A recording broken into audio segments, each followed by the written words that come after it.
हो गया छोड़।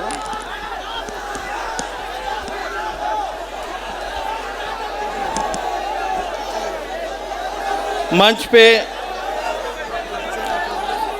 मौजूद अररिया के सांसद भाई जनाब सरफराज आलम जी, बिहार सरकार के पूर्व मंत्री राष्ट्रीय जनता दल के प्रधान महासचिव आलोक कुमार मेहता जी, जोगीहाट के आपके चहेते विधायक भाई शहनवाज आलम जी, सुपौल से आए हुए विधायक हमारे चाचा यदुवंश यादव जी, नरपतगंज के विधायक अनिल कुमार जी, नीरज यादव जी, शक्ति यादव जी, हमारे भाई कन्हैया जी, पूर्णिया से हमारे जिला अध्यक्ष दिलीप यादव जी, पूर्व सांसद सुखदेव पासवान जी, हमारे अररिया के जिला अध्यक्ष कमरुल जामा जी, मिन्नत रहमानी जी, मणिकांत जी, उमर खालिद साहब जी, राम प्रकाश महतो जी, सभी हमारे मीडिया के दोस्तों, आयोजनकर्ता और जितने भी हमारे दूर दराज से आप सब हमारे भाई यहाँ मौजूद हैं, जितने हमारे अभिभावक मौजूद हैं, सबको सबसे पहले मैं आदाब सलाम और प्रणाम करने का काम करता हूँ और आप लोगों का इस कार्यक्रम में स्वागत करने का काम करता हूँ। आप लोग जानते हैं कि तस्लीमुद्दीन जी के जन्मोत्सव पर यह कार्यक्रम किया जा रहा है। वो हमारे चाचा रहे और हमारे पिता के कदम कदम पे साथ देने वाले पार्टी के वफादार सिपाही के तौर पे पार्टी को मजबूत किया, सीमांचल को मजबूत किया और हमारे पिता को वो काफ़ी मानने का काम करते थे और इस इलाके के सीमांचल के गांधी कहलाने का काम करते थे। आज उनको हम लोग याद करने का काम करते हैं और उम्मीद है कि हम सब मिलकर के उनके दिखाए हुए रास्ते पे चलने का काम करेंगे। उन्होंने इस इलाके के लिए बेहद ईमानदारी से अपना कर्तव्यों का काम किया और जो काम अधूरा उनका रह गया है उस काम को हम लोगों को मिलजुल करके पूरा करना चाहिए। और ये जो कार्यक्रम के लिए जो हमें आने में देरी हुई है, इसके लिए भी आप लोगों से हम माफ़ी मांगने का काम करते हैं।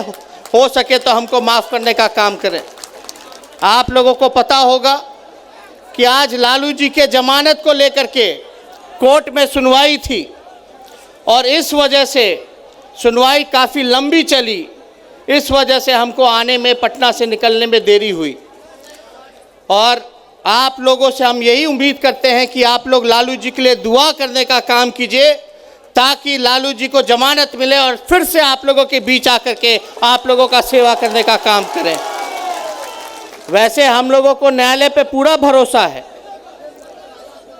पूरा भरोसा है न्यायालय पर कि इस बार लालू जी को जमानत होगी और फिर से आप लोगों के बीच आएंगे और फिर से दंगाइयों को सबक सिखाने का काम करने का काम करेंगे।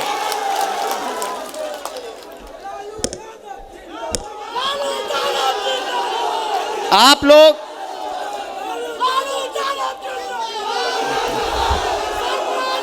हो अभी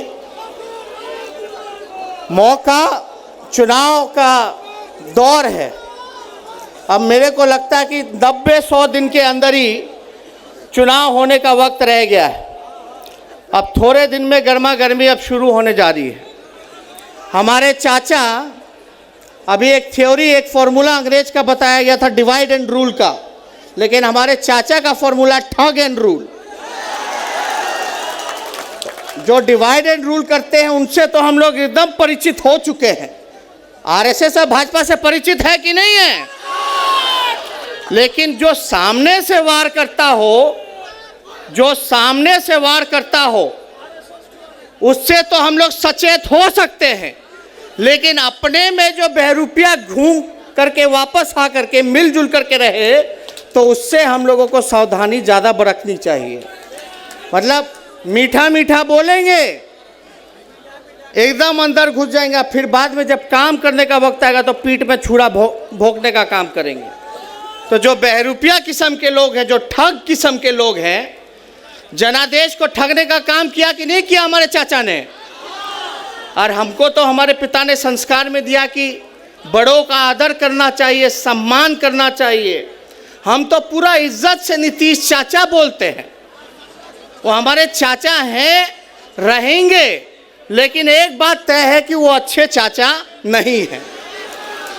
उन्होंने ठगने का काम किया, और किसको किसको नहीं ठगा, सब लोगों को ठगने का काम किया। और हमारे पिता ने तो नामकरण भी कर दिया था कि पलटू कुमार।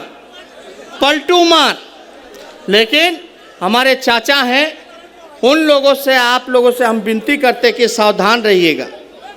तो फिर आप लोगों के बीच आएंगे, मीठा मीठा बात करेंगे, और जब काम करने का वक्त आएगा तो वही नागपुरिया लोगों के साथ हाथ मिलाने का काम करेंगे, उन्हीं के गोद में खेलने का काम करेंगे। इसलिए उनसे आप लोगों को सावधान रहने की ज़रूरत है। ठीक कहा पूर्व में वक्ताओं ने कि भाई बीजेपी के साथ जो रहेगा वो राजा हरिश्चंद्र हो जाएगा। अगर लालू जी भी बीजेपी के साथ हाथ मिला लेते तो आज लालू जी राजा हरिश्चंद्र के नाम से नवाजे जाते। लेकिन आज तक इतिहास उठा करके आप लोग देखने का काम कीजिए, आज तक लालू जी ने सांप्रदायिक शक्तियों से, सामंतवाद से हाथ मिलाने का काम नहीं किया है, हमेशा लड़ाई लड़ने का काम किया है। चाहे उनको कितना भी झेलना पड़े, चाहे कितनी भी कुर्बानी देना पड़े, लेकिन ऐसे लोगों के साथ ना तो उन्होंने झुकने का काम किया, ना तो मिलने का काम किया। और हम आपको इस मंच के माध्यम से वादा करने का काम करते हैं कि जिस हिसाब से हमारे पिता ने उन बेईमानों के साथ, देश तोड़ने वालों का साथ नहीं दिया, मिलने का काम नहीं किया, झुकने का काम नहीं किया, उसी हिसाब से उनका ये बेटा भी जीते जी उनसे हाथ नहीं मिलाएगा, बल्कि उनसे लड़ाई लड़ने का काम करेगा और उन दंगाइयों को सबक सिखाने का काम करेगा।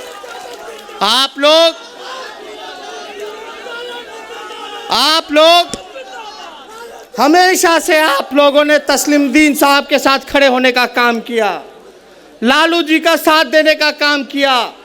लेकिन ये जो चुनाव होने जा रहा है, ये चुनाव किसी को प्रधानमंत्री बनाने के लिए चुनाव नहीं है।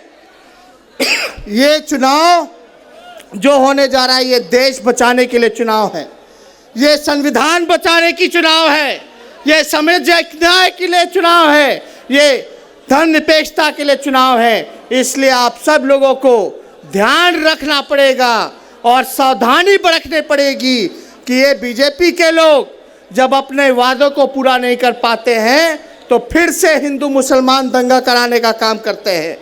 ये सावधानी आप लोगों को बरतने का काम करना चाहिए।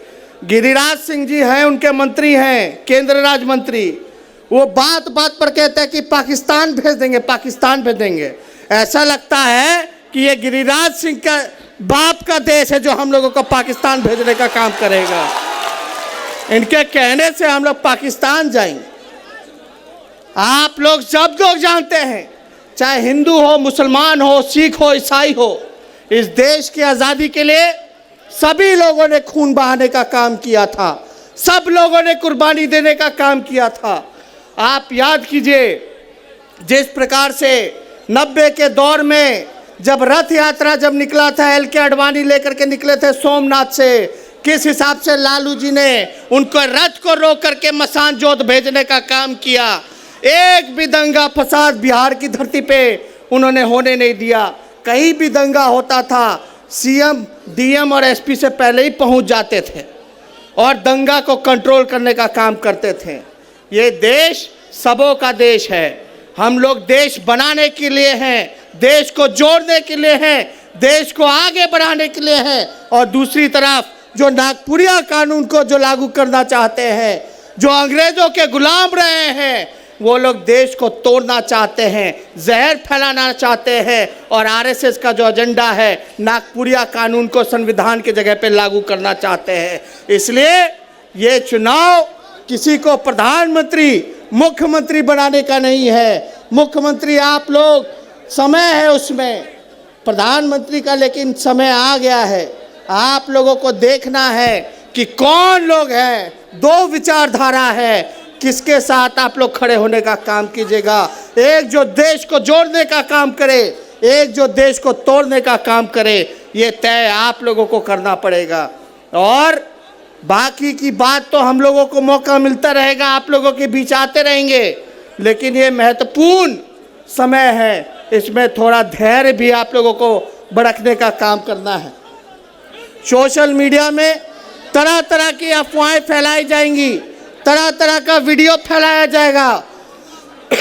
ठीक उसी तरीके से जब हमारे सरफराज जी चुनाव जीते थे तो किस प्रकार से वीडियो को, फर्जी वीडियो को रिलीज करने का काम किया गया था, लेकिन अब आप लोगों के सामने आ गया है, पता चल गया होगा कि उस वीडियो की जांच हुई तो फर्जी वो वीडियो निकलने का काम हुआ। हो सकता है आने वाले दिनों में ऐसे कई एक फर्जी वीडियो आए और समाज को तोड़ने का काम किया जाए। इस झांसे में हम लोगों को नहीं आना है। सावधानी बरतने की ज़रूरत है, धैर्य बरतने की ज़रूरत है और ईमानदारी से देश के निर्माण के लिए और देश की एकता के लिए आप सब लोग एकजुट हो करके आप लोग जो रास्ता तय कीजिएगा। हम लोगों ने महागठबंधन बनाने का काम किया, आप लोगों के हितों के लिए बनाने का काम किया है और यही आशा उम्मीद के साथ आप लोगों के बीच आए हैं कि आप लोग महागठबंधन को भारी वोटों से आप लोग जिताने का काम कीजिएगा और देश को एक नया रास्ता देने का काम कीजिएगा, एक नया दिशा देने का काम कीजिएगा। इसलिए आप लोगों के बीच हम यहाँ पे मौजूद हैं और आप लोगों से कई कई वादे किए गए। बोला गया कि 15-15 लाख रुपए ले लो, दिया जाएगा, अच्छे दिन आएंगे, हर साल 2 करोड़ लोगों को रोजगार देने का काम करेंगे। हम आपसे पूछना चाहते हैं कितने लोगों को रोजगार यहाँ मिलने का काम हुआ? अगर रोजगार मिला हो तो आप लोग बताइए, किसी को रोजगार मिला? तो हमारे प्रधानमंत्री जी कहते हैं कि रोजगार नहीं, पकौड़ा बेचो, पकौड़ा। आप बताइए, हम तो पकौड़ा बेचने वाले का सम्मान करते हैं, पान बेचने वाले को सम्मान करते हैं, भूजा बेचने वाले का, सब्जी बेचने वाले को सम्मान करते हैं।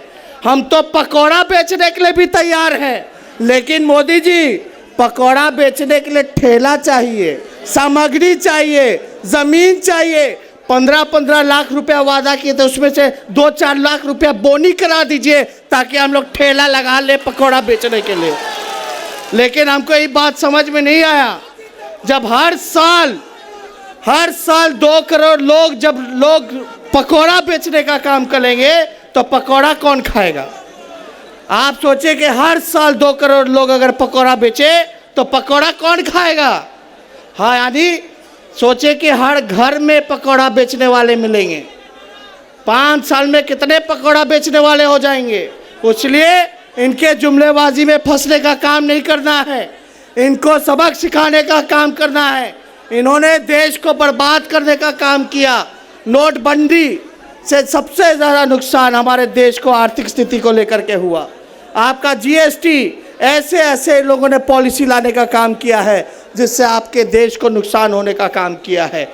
इसलिए ज़्यादा कुछ हम लोगों को कहना नहीं, लेकिन आप लोग सावधान रह करके आप लोग अपने हिसाब से अपना काम करने का काम कीजिए। बाकी हम लोग सब लोग हैं देखने के लिए और आप लोगों के बीच हम लोग आते रहेंगे और ज़्यादा कुछ कहना नहीं है, क्योंकि तस्लीमुद्दीन जी का याद में आज ये शाम है। देश दुनिया से कई ऐसे कवि आए हुए हैं, शायर आए हुए हैं जो आप लोगों का मनोरंजन करने का काम करेंगे। इसलिए आप सब लोगों का हम दिल से स्वागत करने का काम करते हैं और अपनी बात को यही समाप्त करते हैं और आप सब लोगों को धन्यवाद दे करके अपनी बात को यही पूर्ण रूप से विराम देने का काम करते हैं।